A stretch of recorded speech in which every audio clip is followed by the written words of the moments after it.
ಈಗ ಈ ಲಾಸ್ಟ್ ವಿಡಿಯೋನಲ್ಲಿ ಅಂದ್ರೆ ಅಟ್ಮಾಸ್ಫಿಯರ್ಗೆ ಸಂಬಂಧಿಸಿರುವಂತಹ ಲಾಸ್ಟ್ ವಿಡಿಯೋನಲ್ಲಿ ನಾವೇನ್ ನೋಡಬೇಕು?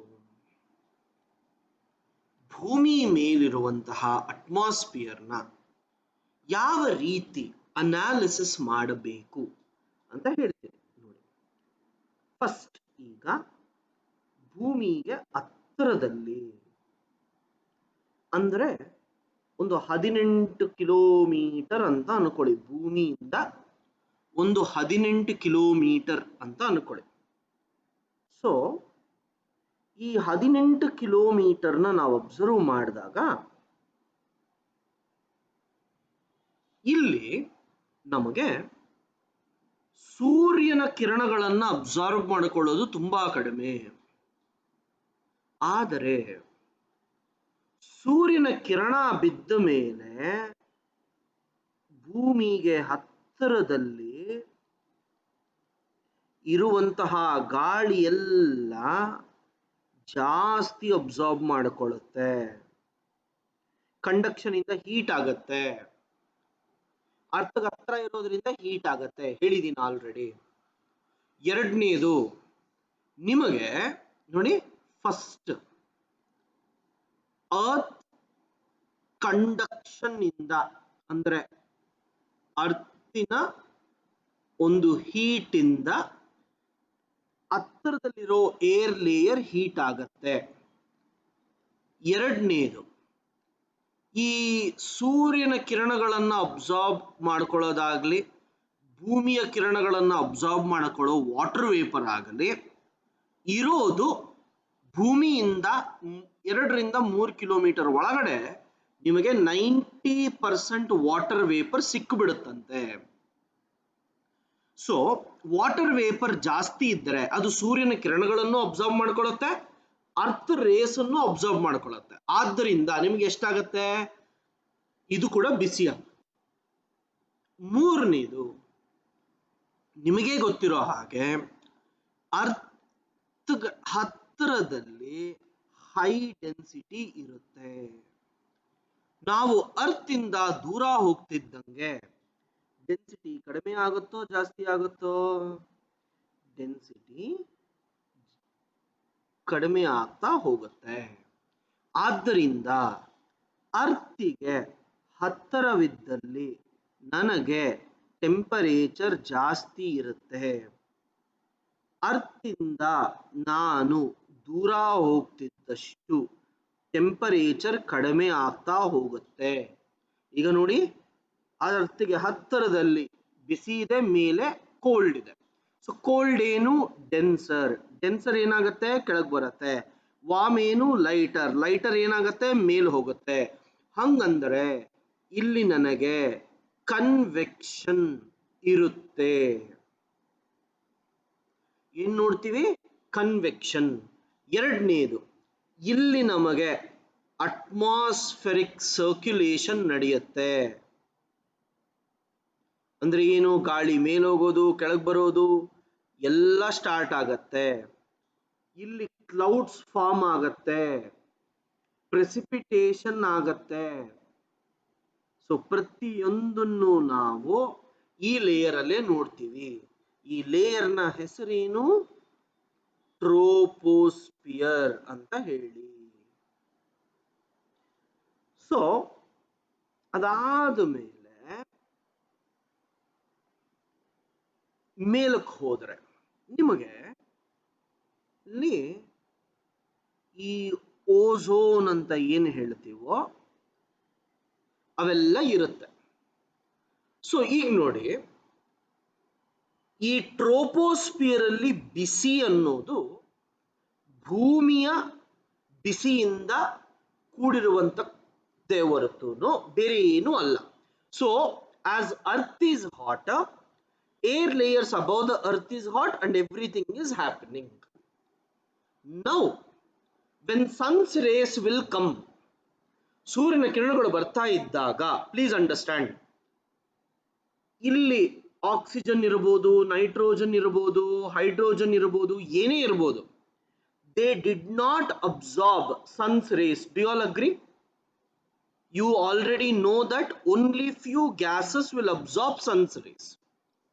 So as they did not absorb sun's rays, they were not under the influence of the sun. But you take this, I have ozone in this layer, I have ozone, right? So ಈ ozone ಏನ್ ಮಾಡುತ್ತೆ ನೋಡಿ, ಮೇಲೆ ಚಿಕ್ಕದಾಗಿರುತ್ತೆ, ಕೆಳಗೆ ಬರ್ತಿದ್ದಂಗೆ ಸ್ವಲ್ಪ ಜಾಸ್ತಿ ಇರುತ್ತೆ. ಅಂದರೆ ozone is present more in lower stratosphere compared to upper stratosphere ಅಂತ ನೆನ್ಪಿಟ್ಕೊಳ್ಳಿ.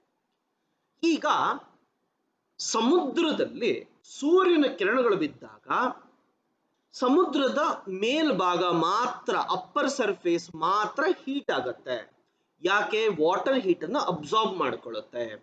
ಅದೇ ರೀತಿ ಸೂರ್ಯನ ಕಿರಣಗಳು ಓಝೋನ್ ಮೇಲೆ ಬಿದ್ದಾಗ ನೋಡಿ, ಫಸ್ಟ್ ಏನ್ ಮಾಡುತ್ತೆ, ಇಲ್ಲಿ ಎ ಲೇಯರ್ ಅಂತ ಬರೀತೀನಿ, ಇಲ್ಲಿ ಬಿ ಲೇಯರ್ ಅಂತ ಬರೀತೀನಿ. ಸೊ ಈ ಎ ಲೇಯರು ತುಂಬಾ ಯು ವಿ ರೇಸ್ ಅನ್ನ ಅಬ್ಸಾರ್ಬ್ ಮಾಡ್ಕೊಂಡ್ಬಿಡುತ್ತೆ, ಬಿ ಲೇಯರ್ ಸ್ವಲ್ಪ ಕಡಿಮೆನ ಅಬ್ಸಾರ್ಬ್ ಮಾಡ್ಕೊಳ್ಳುತ್ತೆ. ಈಗ ನೀವೇ ಹೇಳಿ, ಸ್ವಲ್ಪ ಇದ್ರೆ ಹೀಟ್ ಮಾಡೋದು ಈಸಿನಾ, ಜಾಸ್ತಿ ಇದ್ರೆ ಹೀಟ್ ಮಾಡೋದು ಈಸಿನಾ? ಸ್ವಲ್ಪ ಇದ್ರೆ ಹೀಟ್ ಮಾಡೋದು ಈಸಿ. ಅಂದ್ರೆ ಸೂರ್ಯನ ಕಿರಣಗಳು ಇಲ್ಲಿ ಬಿದ್ದಾಗ ಇಲ್ಲಿ ಬೇಗನೆ ಹಾಟ್ ಆಗೋಗುತ್ತೆ, ಇಲ್ಲಿ ಇನ್ನ ಕೋಲ್ಡ್ ಆಗೇ ಇರುತ್ತೆ. ನೋಡಿ, ಕೋಲ್ಡ್ ಅಂಡ್ ಹಾಟ್ ಇವತ್ತು ಕಂಪ್ಯಾರಿಟಿವ್ ಆಗಿರುತ್ತೆ. ಸೊ ಇಲ್ಲಿ ನೀವು ನೋಡಿದರೆ ಏನಾಗ್ತಿದೆ, ಕೋಲ್ಡ್ ಏರ್ ಕೆಳಗಡೆ ಇದೆ, ಹಾಟ್ ಏರ್ ಮೇಲಿದೆ. ಅಂದರೆ ನಾನು ಮೇಲಕ್ಕೆ ಹೋಗ್ತಿದ್ದಂಗೆ ಟೆಂಪರೇಚರ್ ಕಡಿಮೆ ಆಗ್ತಿದೆ, ಸಾರಿ ಟೆಂಪರೇಚರ್ ಜಾಸ್ತಿ ಆಗ್ತಿದೆ. ಈ ಕಂಡೀಷನ್ ಅನ್ನು ನಾವೇನಂತ ಕರಿತೀವಿ? ಕಂಡಕ್ಷನ್ ಅಂತ ಕರಿತೀವಿ. ಕಂಡಕ್ಷನ್ ಅಂದ್ರೆ ಏನು? ಬಿಸಿ ಸ್ವಲ್ಪ ಹೋಗುತ್ತೆ ಹೊರತು ನಿಮಗೆ ಏನಿರೋದಿಲ್ಲ ಇಲ್ಲಿ, ನೋ ವರ್ಟಿಕಲ್ ಏರ್ ಮೂವ್ಮೆಂಟ್. ಅರ್ಥ ಆಯ್ತಾ? ಸೊ ಕಂಡಕ್ಷನ್ ಅಂದ್ರೆ ಏನು? ಈ ಬಿ ಮೇಲಕ್ಕೆ ಹೋಗಲ್ಲ, ಎ ಕೆಳಗೆ ಬರಲ್ಲ, ಹಾಗೆ ಅಲ್ಲಿ ಲೆಸ್ ಕ್ಲೌಡ್ಸ್ ಇರುತ್ತಂತೆ. ಏನ್ ಕಮ್ಮಿ ಇರುತ್ತೆ? ಕ್ಲೌಡ್ಸ್ ಕೂಡ ಕಮ್ಮಿ ಇರುತ್ತೆ. ವರ್ಟಿಕಲ್ ಮೂವ್ಮೆಂಟ್ ಇರೋದಿಲ್ಲ, ಕ್ಲೌಡ್ಸ್ ಕೂಡ ಕಡಿಮೆ ಇರುತ್ತೆ. ಹಾಗೆ ಇದ್ದ ಒಂದು ಪಕ್ಷದಲ್ಲಿ ನಮಗೇನಾಗತ್ತೆ, ಈಗ ನೆನಪಿಟ್ಕೊಳ್ಳಿ, ಏರೋಪ್ಲೇನ್, ಏರ್ ಕ್ರಾಫ್ಟ್ ಮೂವ್ಮೆಂಟ್ ಇಲ್ಲಿ ನಡೆಯುತ್ತಂತೆ. ಸೊ ಏರ್ ಕ್ರಾಫ್ಟ್ ಮೂವ್ಮೆಂಟ್ ಅಂದ್ರೆ ಏನು? ಏರೋಪ್ಲೇನ್ಸ್ ಮೂವ್ ಆದಾಗ ತುಂಬಾ ಕ್ಲೌಡ್ಸ್ ಇದ್ರೆ ಅಥವಾ ಗಾಳಿ ಮೇಲೆ ಕೆಳಗೆ ಹೋಗ್ತಾ ಇದ್ದಾಗ ಏರ್ ಕ್ರಾಫ್ಟ್ ಶೇಕ್ ಆಗತ್ತೆ. ಸೊ ಈ ಲೇಯರ್ ಅಲ್ಲಿ ಏರ್ ಕ್ರಾಫ್ಟ್ ಕೂಡ ಈಸಿಯಾಗಿ ಮೂವ್ ಆಗತ್ತೆ. ಯಾವ ಲೇಯರ್ ಅಲ್ಲಿ ಓಝೋನ್ ಯು ವಿ ರೇಸ್ ಅನ್ನ ಅಬ್ಸಾರ್ಬ್ ಮಾಡಿಕೊಂಡು ಕಂಡಕ್ಷನ್ ಆಗಿ ವರ್ಟಿಕಲ್ ಏರ್ ಮೂವ್ಮೆಂಟ್ ಇಲ್ಲದೆ ಇರುತ್ತೋ ಅದನ್ನ ನಾವು ಸ್ಟ್ರಾಟೋಸ್ಫಿಯರ್ ಅಂತ ಕರಿತೀವಿ.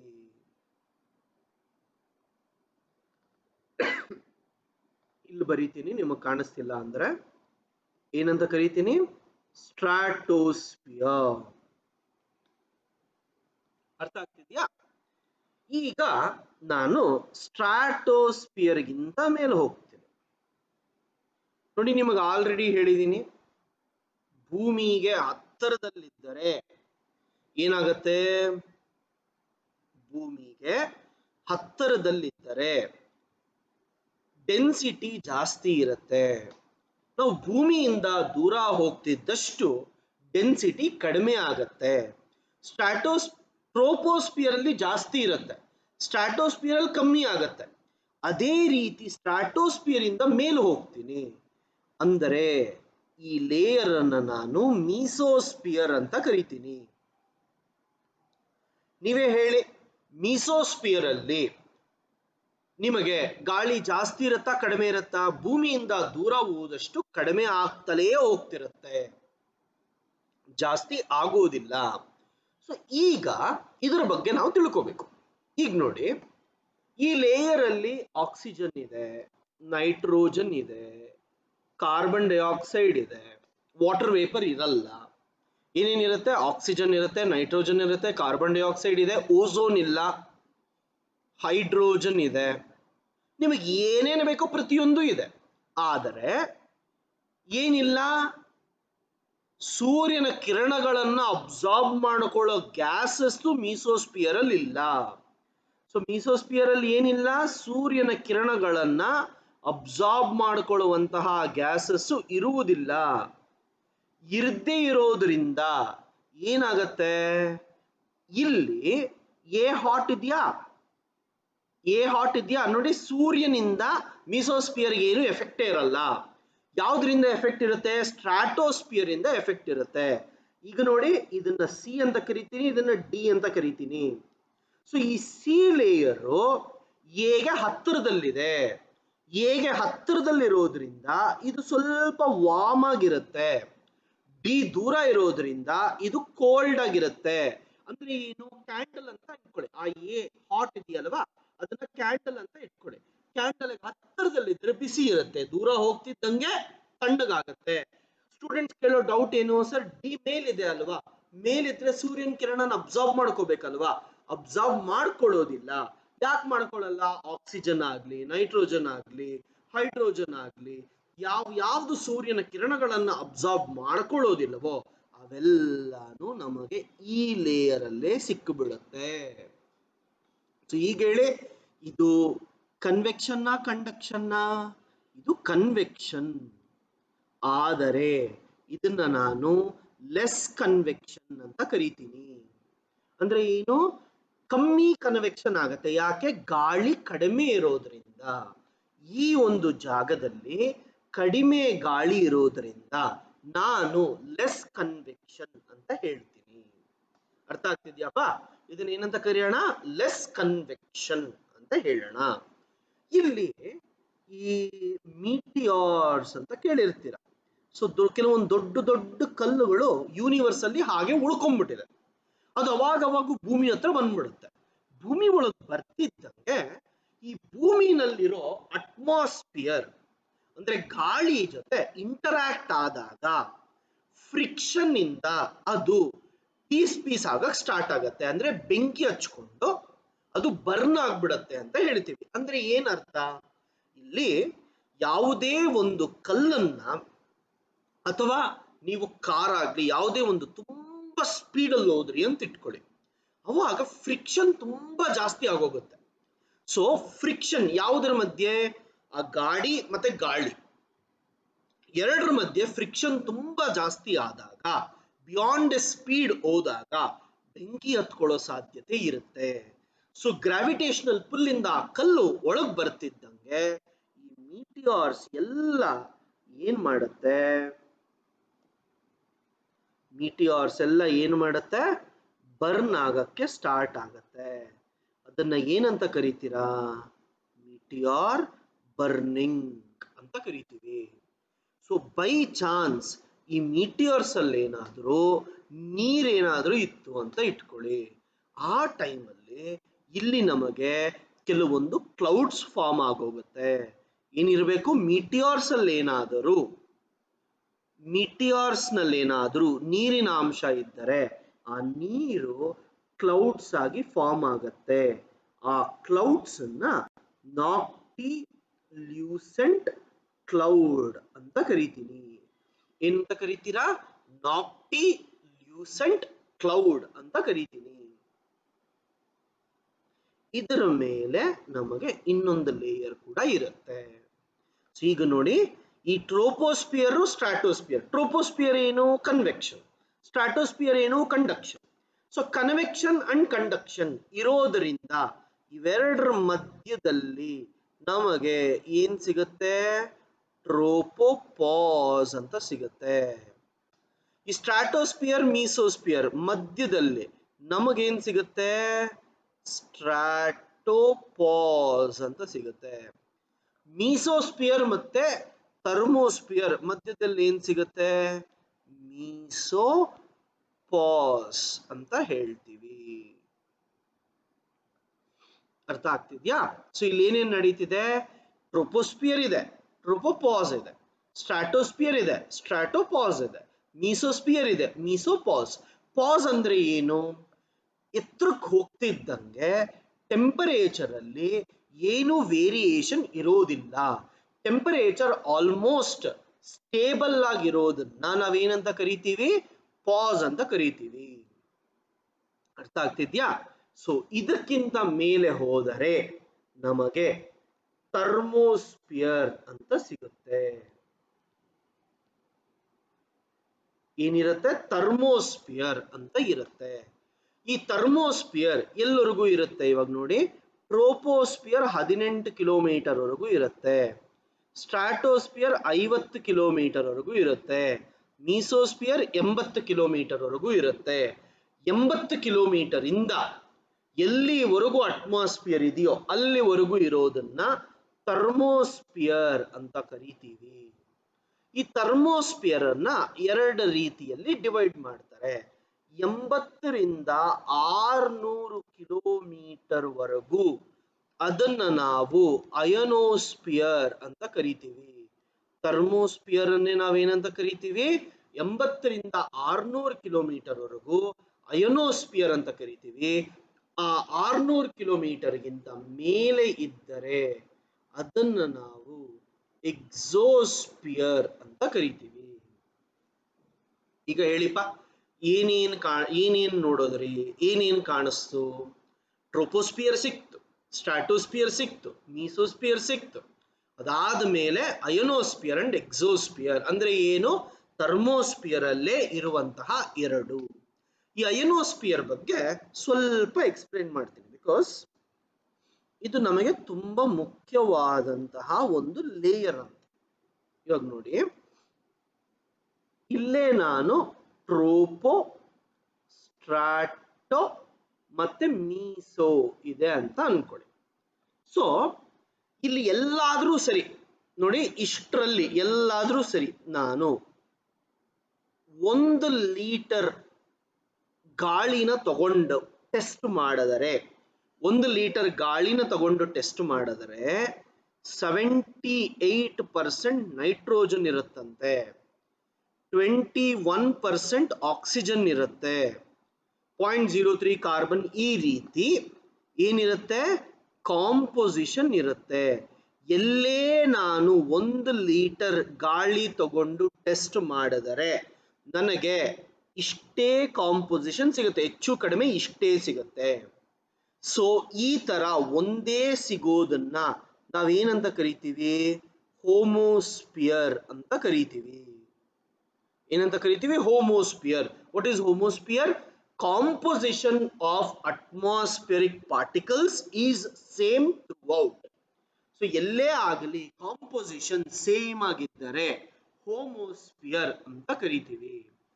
ಅದನ್ನೇ ನಾವು ಮೇಲಕ್ಕೆ ಹೋಗ್ತಿದೀವಿ ಅಂತ ಇಟ್ಕೊಳ್ಳಿ. ಈಗ ಇಲ್ಲಿ ಹೋದರೆ ಇಲ್ಲೇನಾಗತ್ತೆ? ಒಂದು ಲೇಯರ್ ಫುಲ್ಲು ನೈಟ್ರೋಜನ್ ಇರುತ್ತಂತೆ, ಒಂದು ಲೇಯರ್ ಫುಲ್ಲು ಆಕ್ಸಿಜನ್ ಇರುತ್ತಂತೆ, ಒಂದು ಲೇಯರ್ ಫುಲ್ಲು ಹೈಡ್ರೋಜನ್ ಇರುತ್ತಂತೆ. ಅಂದ್ರೆ ನೈಟ್ರೋಜನ್ ತೂಕ ಜಾಸ್ತಿ, ಸೊ ಭೂಮಿಗೆ ಹತ್ತಿರದಲ್ಲಿರುತ್ತೆ. ಆಕ್ಸಿಜನ್ ಸ್ವಲ್ಪ ಕಮ್ಮಿ, ಸ್ವಲ್ಪ ಮೇಲೆ ಇರುತ್ತೆ. ಹೈಡ್ರೋಜನ್ ಇನ್ನ ಮೇಲೆ, ಹಾಗೆ ಹೋಗ್ತಾ ಇರುತ್ತೆ. ಈಗ ಇದರಿಂದ ಏನಾಗ್ತಿದೆ ಅಂತ ಅಂದ್ರೆ, ಇಲ್ಲೋಗಿ ನಾನು 1 ಲೀಟರ್ ತಗೊಂಡಿನಪ್ಪ, 1 ಲೀಟರ್ ಗಾಳಿನ ತಗೊಂಡ್ರೆ ಅಲ್ಲಿ ನಮಗೆ ನೈಟ್ರೋಜನ್ ಮಾತ್ರ ಸಿಗುತ್ತೆ. ಇಲ್ಲಿ ಹೋಗಿ 1 ಲೀಟರ್ ಗಾಳಿನ ತಗೊಂತೀನಿ, ಇಲ್ಲಿ ನನಗೆ ಏನ್ ಸಿಗುತ್ತೆ? ಆಕ್ಸಿಜನ್ ಮಾತ್ರ ಸಿಗುತ್ತೆ. ಇಲ್ಲಿ ನಂಗೆ ಹೈಡ್ರೋಜನ್ ಮಾತ್ರ ಸಿಗುತ್ತೆ. ಆದ್ರೆ ಇಲ್ಲೇನಾಗತ್ತೆ? ನನಗೆ ನೈಟ್ರೋಜನ್ 78% ಸಿಗುತ್ತೆ, ಆಕ್ಸಿಜನ್ 21%. ಎಲ್ಲೇ ತಗೊಳ್ಳಿ ಸೇಮ್ ಕಾಂಪೋಸಿಷನ್ ಇರೋದ್ರಿಂದ ಇದನ್ನ ನಾನು ಹೋಮೋಸ್ಪಿಯರ್ ಅಂತ ಕರಿತೀನಿ. ಅದೇ ಈ ಲೇಯರ್ಸ್ ಅಲ್ಲಿ ಒಂದೊಂದು ಲೇಯರ್ ಅಲ್ಲಿ ಕಾಂಪೋಸಿಷನ್ ಬೇರೆ ಬೇರೆ ಆಗ್ತಿರೋದ್ರಿಂದ ನಾನು ಈ ಲೇಯರ್ಗಳನ್ನ ಹೆಟರೋಸ್ಪಿಯರ್ ಅಂತ ಕರಿತೀನಿ. What do we call it as? Heterosphere. ಇಲ್ಲಿ ಏನಂತ ಕರಿತೀವಿ? ಹೋಮೋಸ್ಪಿಯರ್. ಅಲ್ಲಿ ಹೆಟರೋಸ್ಪಿಯರ್. as simple as it. So ಈಗ ಈ ಹೆಟರೋಸ್ಪಿಯರ್ ನಾವು 2 ಲೇಯರ್ ಅಂತ ಹೇಳ್ತಿದೀವಿ. ಏನ 2 ಲೇಯರ್? ಒಂದು ಲೇಯರ್ ಅಲ್ಲಿ ನಮಗೆ ಅಯಾನ್ಸ್ ಇರುತ್ತಂತೆ, ಅದನ್ನ ನಾವು ಅಯೋನೋಸ್ಪಿಯರ್ ಅಂತ ಕರಿತೀವಿ. ಏನ್ ಈ ಅಯಾನ್ಸ್? ಅದ್ರ ಮೇಲೆ ಇರೋ ಸ್ಪಿಯರ್ ಏನಂತ ಕರಿತೀವಿ? ಎಕ್ಸೋಸ್ಪಿಯರ್ ಅಂತ ಕರಿತೀವಿ. ಈ ಅಯಾನ್ಸ್ ಅಂದ್ರೆ ಏನು? ಅಯಾನ್ಸ್ ಅಂತ ಅಂದ್ರೆ ನಮ್ಮ ಹೆಸರಲ್ಲಿ ಚಾರ್ಜ್ಡ್ ಪಾರ್ಟಿಕಲ್ಸ್ ಅಂತ ಅರ್ಥ. ಅಯಾನ್ಸ್ ಅಂದ್ರೆ ಏನು? ಚಾರ್ಜ್ಡ್ ಪಾರ್ಟಿಕಲ್ಸ್ ಅಂತ ಅರ್ಥ. ಸೊ ಈ ಚಾರ್ಜ್ಡ್ ಪಾರ್ಟಿಕಲ್ಸ್ ಏನ್ ಮಾಡುತ್ತೆ? ಈಗ ನಾನು ಈ ಭೂಮಿಯಿಂದ ವೇವ್ಸ್ ನೆಲ್ಲ ಕಳಿಸ್ತೀನಿ, ಇದಕ್ಕೆ ರೇಡಿಯೋ ಸ್ಟೇಷನ್ ಇಂದ ಕಳಿಸ್ತೀನಪ್ಪ. ಕಳಿಸಿದ್ರೆ ಈ ಅಯಾನ್ಸ್ ಅದ್ರ ಜೊತೆ ಇಂಟರಾಕ್ಟ್ ಆಗಿ ಎಲ್ಲ ಕಳಿಸುತ್ತೆ. ಈಗ ನಮ್ಮ ಮನೆ ಇದೆ ಅಂತ ಇಟ್ಕೊಳ್ಳಿ, ಮನೆ ಮೇಲೆ ಆಂಟನಾ ಇರುತ್ತೆ, ಆ ಆಂಟನಾ ರಿಸೀವ್ ಮಾಡ್ಕೊಳ್ಳುತ್ತೆ. ಸೊ ಎಲ್ಲಿ ನಿಮಗೆ ಈ ಚಾರ್ಜ್ಡ್ ಪಾರ್ಟಿಕಲ್ಸ್ ರೇಡಿಯೋ ವೇವ್ಸ್ ಅನ್ನ ರಿಫ್ಲೆಕ್ಟ್ ಮಾಡುತ್ತೋ ಆ ಒಂದು ಲೇಯರ್ ಅನ್ನ ನಾವು ಅಯನೋಸ್ಪಿಯರ್ ಲೇಯರ್ ಅಂತ ಕೂಡ ಕರಿತೀವಿ. ಅರ್ಥ ಆಗ್ತಿದ್ಯಾ? ಸೊ ಎಲ್ಲಿ ನಿಮಗೆ ಒಂದು ಲೇಯರ್ ಅಲ್ಲಿ ರೇಡಿಯೋ ವೇವ್ಸ್ ರಿಫ್ಲೆಕ್ಟ್ ಬ್ಯಾಕ್ ಆಗ್ತಿದೆಯೋ ಅದನ್ನ ಏನಂತ ಕರಿತೀವಿ? Ionosphere. Are you getting my point? Very simple ಅಲ್ವಾ? ಸೊ ಈಗ ಇದನ್ನೆಲ್ಲ ಬರಿಬೇಕು ಅಂತ ಅಂದಾಗ ಇದಕ್ಕಿಂತ ಮುಂಚೆ ಇನ್ನೊಂದು ಪಾಯಿಂಟ್ ಅನ್ನು ಸೇರಿಸ್ತೀನಿ. ಆ ಪಾಯಿಂಟ್ ಆದ ಮೇಲೆ ಇಮಿಡಿಯೇಟ್ ಆಗಿ ಇದೆಲ್ಲದನ್ನು ಒಂದು ಪ್ರಾಪರ್ ಡಯಾಗ್ರಾಮ್ ಅಲ್ಲಿ ಮಾಡೋಣ ಅಂತ. ಈಗ ನೋಡಿ, ಇದು ಭೂಮಿ ಅಂತ ಅನ್ಕೊಳ್ಳಿ, ಇದು ಈಕ್ವೇಟರ್, ಇದು ಪೋಲ್ಸ್ ಅಂತ ಅನ್ಕೊಳ್ಳಿ. ಅಂದ್ರೆ ಇದು 0 degree latitude, 30 degree latitude, 60 degree latitude, 90 degree latitude. ಈಗ ಎಲ್ಲದರಲ್ಲೂ ಟ್ರೋಪೋಸ್ಫಿಯರ್ ಅಲ್ಲಿ ಗಾಳಿ ಇಷ್ಟೇ ಇದೆ ಅಂತ ಅನ್ಕೊಳ್ಳೋಣ. ಆಯ್ತಪ್ಪ, ಇಷ್ಟೇ ಇದೆ ಅಂತ ಅನ್ಕೊಳ್ಳೋಣ.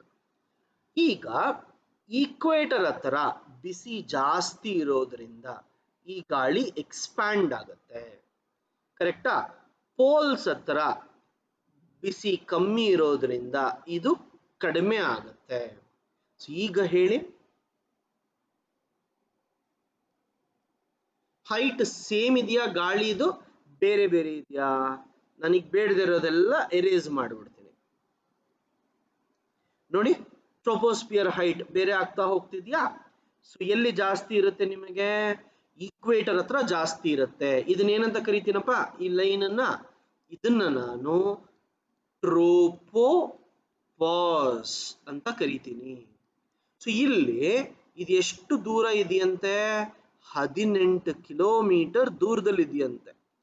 ಇದೆಷ್ಟು ದೂರದಲ್ಲಿದೆ? ಇದು 8 ಕಿಲೋಮೀಟರ್ ದೂರದಲ್ಲಿದೆ.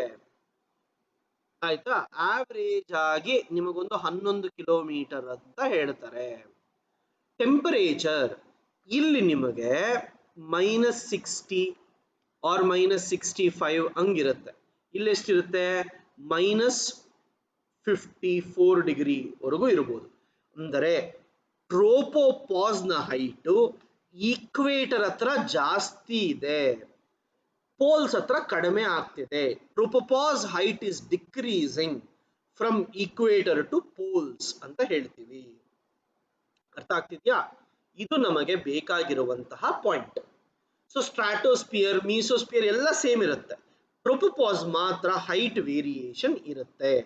ಟೆಂಪರೇಚರ್ ಈಕ್ವೇಟರ್ ಹತ್ರ ಇರೋ ಟ್ರೋಪೋಪಾಸ್ ಅಲ್ಲಿ ಕಡಿಮೆ ಇರುತ್ತೆ, ಪೋಲ್ಸ್ ಹತ್ರ ಜಾಸ್ತಿ ಇರುತ್ತೆ. ನೋಡಿ, -60 -54 ಗಿಂತ ಕಡಿಮೆ ಅಲ್ವಾ? ಸೊ ಮೈನಸ್ ಇದೆ, ಮ್ಯಾಕ್ಸ್ ಗೊತ್ತಿದೆ ಅನ್ಕೊಂತಿದ್ದೀನಿ, ರೈಟ್? ಸೊ ಆ ಟೈಮಲ್ಲಿ ನಾವೇನಂತ ಹೇಳ್ತೀವಿ? ಟೆಂಪರೇಚರ್ ಎಲ್ಲಿ ತುಂಬಾ ಕಡಿಮೆ ಇರುತ್ತೆ? ಈಕ್ವೇಟರ್ ಹತ್ರ ಕಡಿಮೆ ಇರುತ್ತೆ. ಎಲ್ಲಿ ಜಾಸ್ತಿ ಇರುತ್ತೆ? ಪೋಲ್ಸ್ ಹತ್ರ ಜಾಸ್ತಿ ಇರುತ್ತೆ. ನಾರ್ಮಲಿ ಯಾರಾದ್ರೂ ಈಕ್ವೇಟರ್ ಹತ್ರ ಟೆಂಪರೇಚರ್ ಕಡಿಮೆ ಇದೆ ಅಂದ್ರೆ ನಂಬಲ್ಲ, ಯಾಕಂದ್ರೆ ಸೂರ್ಯನ ಕಿರಣ ಬೀಳುತ್ತೆ ಅಂತ. ಬಟ್ ಎಲ್ಲಿ ಕೇಳ್ತಿದೀವಿ? ಭೂಮಿ ಹತ್ರ ಅಲ್ಲ, ಎತ್ತರದಲ್ಲಿ ಕೇಳ್ತಿದೀವಿ. ಆದ್ದರಿಂದ ಈ ಪಾಯಿಂಟ್ ಅನ್ನ ಕ್ಲೀನ್ ಆಗಿ ನೆನಪಿಟ್ಕೋಬೇಕು. ಈಗ ಇದನ್ನೆಲ್ಲದನ್ನ ನಾವು ಒಂದು ಡಯಾಗ್ರಮೆಟಿಕ್ ರೆಪ್ರೆಸೆಂಟೇಷನ್ ಅಲ್ಲಿ ನೋಡೋಣಂತೆ. ಸೊ ಏನು ಆ ಡಯಾಗ್ರಮೆಟಿಕ್ ರೆಪ್ರೆಸೆಂಟೇಷನ್? ಫಸ್ಟ್ ನೋಡಿ, ಪಾಸ್ ಮಾಡಿಕೊಂಡು ಏನೇನು ಬರೀಬೇಕು ಅಂತ ಹೇಳ್ತೀನಿ, ಅದನ್ನೆಲ್ಲ ಮಾಡಿವ್ರಂತ. ನೋಡಿ, ಇದು 30 ಡಿಗ್ರಿ ಟೆಂಪರೇಚರ್ ಬರೀತೀನಿ ಇಲ್ಲಿ. 20, 10, 0, -10 degree, -20 degree, -30 degree, -40 degree, -50 degree, -60 degree, -70 degree, -80 degree. ಅರ್ಥ ಆಗ್ತಿದ್ಯಾ?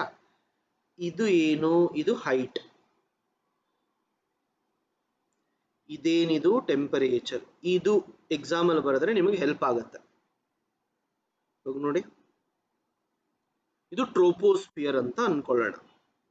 ಸೊ ಟ್ರೋಪೋಸ್ಫಿಯರ್ ಅಲ್ಲಿ ಮೇಲಕ್ಕೆ ಹೋಗ್ತಿದ್ದಷ್ಟು ಟೆಂಪರೇಚರ್ ಕಡಿಮೆ ಆಗ್ತಾ ಹೋಗುತ್ತೆ.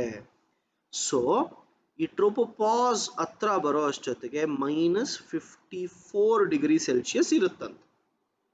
ಸೊ ಇದನ್ನೇನಂತ ಕರಿತೀವಿ? Troposphere. Property ಏನಿರುತ್ತಪ್ಪ? Convection. ಎರಡನೇದೇನು?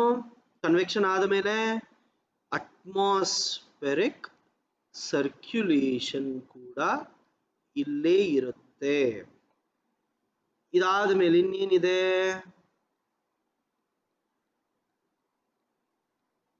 Tropopause.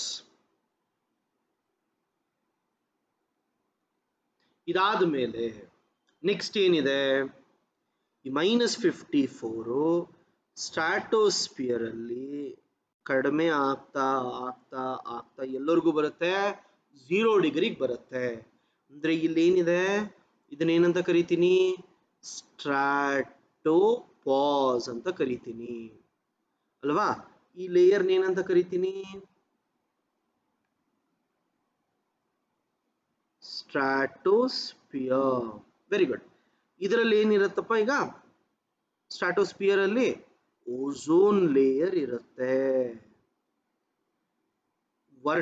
No vertical movement. Vertical movement ಅಂತೂ ಇರೋದೇ ಇಲ್ಲ. It is good for what? Aircraft movement. So ಈ ಪಾಯಿಂಟ್ಸ್ ಎಲ್ಲ ಇರಬೇಕು ನಿಮ್ಮ ಆನ್ಸರ್ ಅಲ್ಲಿ. ಅದಾದ್ಮೇಲೆ ಏನಿದೆ ಅಪ್ಪ? ಮೀಸೋಪಾಸ್ ಅಂತ ಕರಿತೀವಿ ಅಲ್ವಾ?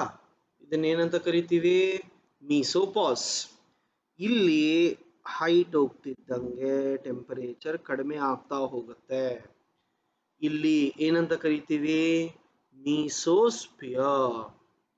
ಮೀಸೋಸ್ಫಿಯರ್ ಅಲ್ಲಿ ಕನ್ವೆಕ್ಷನ್ ಇರುತ್ತೆ, ಬಟ್ ಲೆಸ್ ಕನ್ವೆಕ್ಷನ್ ಇರುತ್ತೆ. Convection is less. Convection less ಅಂದ್ರೆ ಇಲ್ಲ ಅನ್ಕೋಬೇಡಿ, ಕನ್ವೆಕ್ಷನ್ ಇಸ್ ಲೆಸ್. ಅದಾದ ಮೇಲೆ ನೆಕ್ಸ್ಟ್ ಪಾಯಿಂಟ್ ಏನು? ಮೀಟಿಯಾರ್ ಬರ್ನಿಂಗ್.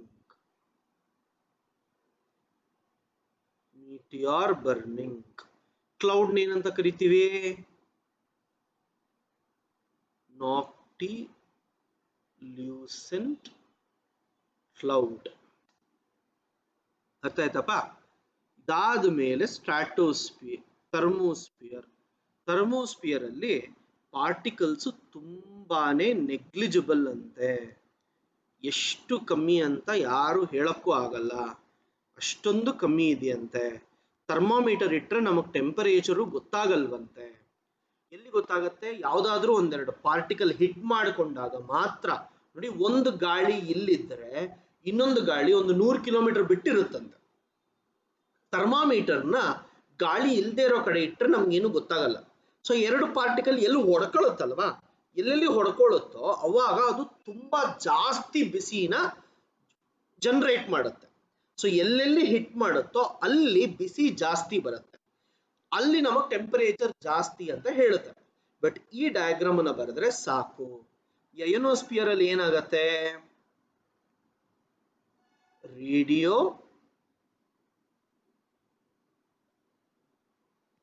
waves are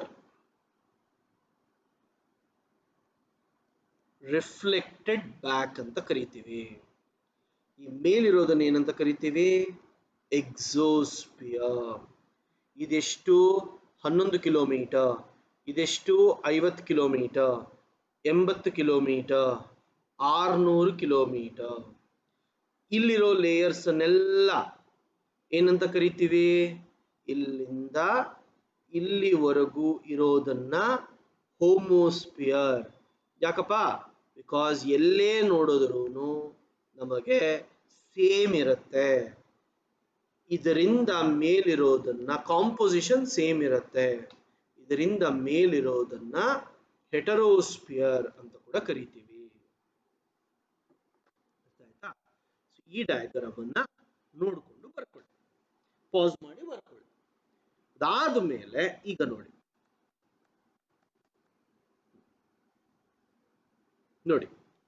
ಇದನ್ನ ಬೈ ಹಾರ್ಟ್ ಮಾಡಬೇಕು.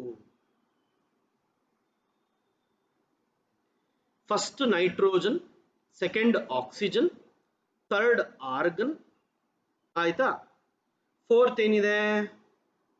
ಕಾರ್ಬನ್ ಡೈಆಕ್ಸೈಡ್ ಇದೆ. ಅದಾದ ಮೇಲೆ ನಿಯಾನ್ ಇರುತ್ತೆ, ರೈಟ್? ಅದಾದ ಮೇಲೆ ಹೀಲಿಯಂ, ಕ್ರಿಪ್ಟಾನ್, ಹೈಡ್ರೋಜನ್, ಝೆನಾನ್. ಇದು ಪ್ರಿಲಿಮ್ಸ್ ಅಲ್ಲಾಗ್ಲಿ KPSC ಈ ತರ ಎಕ್ಸಾಮ್ಗಳಲ್ಲಾಗ್ಲಿ ಕೇಳ್ತಾರೆ. ನೆನಪಿಟ್ಟಷ್ಟು ಒಳ್ಳೆಯದು. ಎಲ್ಲಿ ನಾನು 1 ಲೀಟರ್ ತಗೊಂಡಾಗ ನನಗೆ ಇಷ್ಟೇ ಇರುತ್ತೋ ಅದನ್ನ ನಾನು ಹೋಮೋಸ್ಪಿಯರ್ ಅಂತ ಹೇಳ್ತೀನಿ. ನೋಡಿ, ಈ ಏರಲ್ಲಿ ನಾನು ಎರಡನ್ನ ಕನ್ಸಿಡರ್ ಮಾಡಿಲ್ಲ. ಒಂದು ವಾಟರ್ ವೇಪರ್ ಎಲ್ಲಿ ಎಷ್ಟಾದ್ರೂ ಇರಬಹುದು. ಇನ್ನೊಂದು ಡಸ್ಟ್ ಪಾರ್ಟಿಕಲ್ಸ್. ಸೊ ನಾವು ಮಣ್ಣನ್ನ ಹೊಡೆದಾಗ ಕೆಲವೊಂದು ಡಸ್ಟ್ ಮೇಲೆ ಬರುತ್ತಲ್ಲ, ಸ್ಮೋಕ್ ಅಂತ ಹೇಳ್ತೀವಲ್ಲ, ಅದೇ ರೀತಿ ಆ ಡಸ್ಟ್ ಪಾರ್ಟಿಕಲ್ಸ್ ಕೂಡ ಇರುತ್ತೆ. ಸೊ ಅಟ್ಮಾಸ್ಫಿಯರ್ ಗ್ಯಾಸಸ್ ಅಂತ ಅಂದಾಗ ಈ ಗ್ಯಾಸಸ್ಸೇ ಮುಖ್ಯ. ಎರಡು ಯಾವುದನ್ನ ಕನ್ಸಿಡರ್ ಮಾಡಲ್ಲ? ವಾಟರ್ ವೇಪರ್ನು ಡಸ್ಟ್ ಪಾರ್ಟಿಕಲ್ಸ್ನು ಕನ್ಸಿಡರ್ ಮಾಡಲ್ಲ. ಯಾಕಂದ್ರೆ water vapour dust particles troposphere ಅಲ್ಲಿ ಮಾತ್ರ ಇರುತ್ತೆ, ದೂರ ಹೋಗ್ತಿದ್ದಂಗೆ ಇರುವುದಿಲ್ಲ. ಆದ್ದರಿಂದ ಇವೆರಡನ್ನು ಕನ್ಸಿಡರ್ ಮಾಡದೆ ಮಿಕ್ಕಿದ್ದನ್ನೆಲ್ಲ ನೋಡ್ತೀವಿ. ನೋಡಿ, ಹೆಟರೋಸ್ಪಿಯರ್ ಅಂದ್ರೆ ಏನು? ಇಲ್ಲಿ ನೈಟ್ರೋಜನ್, ಆಕ್ಸಿಜನ್ ಇರುತ್ತೆ, ಆಮೇಲೆ ಮಾಲಿಕ್ಯುಲರ್ ಆಕ್ಸಿಜನ್ ಇರುತ್ತೆ, ಆಮೇಲೆ ಹೀಲಿಯಂ ಇರುತ್ತೆ, ಆಮೇಲೆ ಹೈಡ್ರೋಜನ್ ಇರುತ್ತೆ. ನೋಡಿ, ಒಂದು ಲೇಯರ್ ಎಲ್ಲ ಒಂದಿರುತ್ತೆ. ಆ ರೀತಿ ಲೇಯರ್ ಬೈ ಲೇಯರ್ ಇರೋದ್ರಿಂದ ಅದನ್ನ ನಾವು ಹೆಟರೋಸ್ಪಿಯರ್ ಅಂತ ಕರಿತೀವಿ. ಈ ಹೋಮೋಸ್ಪಿಯರ್ಗೂ ಹೆಟರೋಸ್ಪಿಯರ್ಗೂ ಮಧ್ಯದಲ್ಲಿ 80 ಕಿಲೋಮೀಟರ್ ಹತ್ರ ಇರೋದನ್ನ ಟರ್ಬೋಪಾಸ್ ಅಂತ ಕೂಡ ಕೇಳ್ತೀವಿ. ಜೊತೆಗೆ ಭೂಮಿಗೆ ಹತ್ತಿರದಲ್ಲಿದ್ದರೆ ಡೆನ್ಸಿಟಿ ಜಾಸ್ತಿ ಇರುತ್ತೆ, ದೂರ ಹೋಗ್ತಿದ್ದಷ್ಟು ಕಡಿಮೆ ಆಗತ್ತೆ. ಈ ಡಯಾಗ್ರಾಮ್ ಅಲ್ಲಿ ಅದನ್ನ ಹೇಳಬೇಕು ಅಂತಿದೀವಿ. ಇವಾಗ ನೋಡಿ, nitrogen layer, oxygen layer, helium layer, hydrogen layer. ಇದನ್ನೆಲ್ಲ ಪಾಸ್ ಮಾಡಿಕೊಂಡು ಒಂದು ಸತಿ ಓದಿ.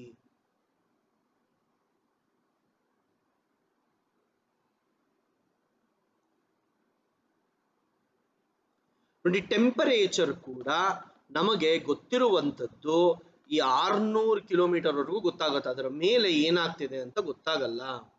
ಅದಕ್ಕೆ ಏನ್ ಕೊಟ್ಟಿದ್ದಾನೆ ಇಲ್ಲಿ? ಲಾರ್ಜ್ ಟೆಂಪರೇಚರ್ ಫ್ಲಕ್ಚುಯೇಷನ್ಸ್ ಅಂತ ಕೊಟ್ಟಿದ್ದಾನೆ. ಶೂಟಿಂಗ್ ಸ್ಟಾರ್ಸ್ ಬರ್ನ್ ಹಿಯರ್ ಅಂದ್ರೆ ಏನು? Meteors burn here. Ozone layer almost 24% of atmosphere ನಿಮಗೆ ಇಲ್ಲೇ ಇರುತ್ತೆ. ಹೋಮೋಸ್ಪಿಯರ್ 80 ಕಿಲೋಮೀಟರ್, ಅದರ ಮೇಲೆ ಹೆಟರೋಸ್ಪಿಯರ್ ಇರುತ್ತೆ. ನೆಕ್ಸ್ಟ್ ನೋಡಿ, ಇದು ನಾನು ನಿಮಗೀಗ ಡಯಾಗ್ರಾಮ್ ಮಾಡಿಕೊಟ್ಟಿದ್ದು. ಇಲ್ಲಿ ಸ್ಟ್ರೈಟ್ ಆಗಿ ಬರ್ದಿದಾರ ಅಲ್ಲಲ್ಲೂ, ಅದು ಪಾಸಸ್ ಅಂತ ಕರಿತೀವಿ. ಸೊ ನೋಡಿ, ಇದು ಟ್ರೋಪೋಸ್ಪಿಯರ್. ಟ್ರೋಪೋಪಾಸ್ ಎಷ್ಟಿರುತ್ತೆ? -57 or -54.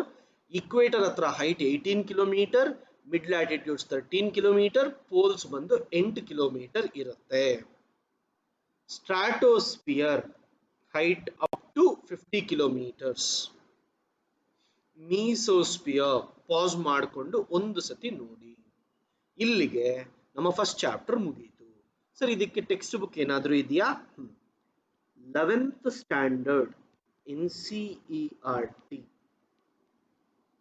ಯಾವುದು ಬುಕ್ಕು? ಬುಕ್ ಹೆಸರು ಫಂಡಮೆಂಟಲ್ಸ್ ಆಫ್ ಫಿಸಿಕಲ್ ಜಿಯೋಗ್ರಫಿ ಅನ್ನೋ ಬುಕ್ಕಲ್ಲಿ ಕ್ಲೈಮೇಟ್ ಟಾಪಿಕ್ ಅಲ್ಲಿ ಅಟ್ಮಾಸ್ಫಿಯರ್ ಅಂತ ಇದೆ, ಅದನ್ನೊಂದು ಸತಿ ಓದಿ ಆಯ್ತಾ. ಈಗ ನಾನು ಇದಾದ ಮೇಲೆ ಟೆಂಪರೇಚರ್ ಚಾಪ್ಟರ್ಗೆ ಹೋಗ್ತೀನಿ, ಅದು ನಮ್ಮ ಸೆಕೆಂಡ್ ಚಾಪ್ಟರ್. ಅರ್ಥ ಆಗ್ತಿದ್ಯಾ? ಸೊ ಫಸ್ಟ್ ಏನಾಯ್ತು, ಅಟ್ಮಾಸ್ಫಿಯರ್ ಕಂಪ್ಲೀಟ್ ಆಗಿ ಆಯ್ತು, ಬೇಸಿಕ್ಸ್ ಕೂಡ ಮುಗಿಸಿದೀವಿ. ಸೊ ನೆಕ್ಸ್ಟ್ ಟೆಂಪರೇಚರ್ ನೋಡೋಣ.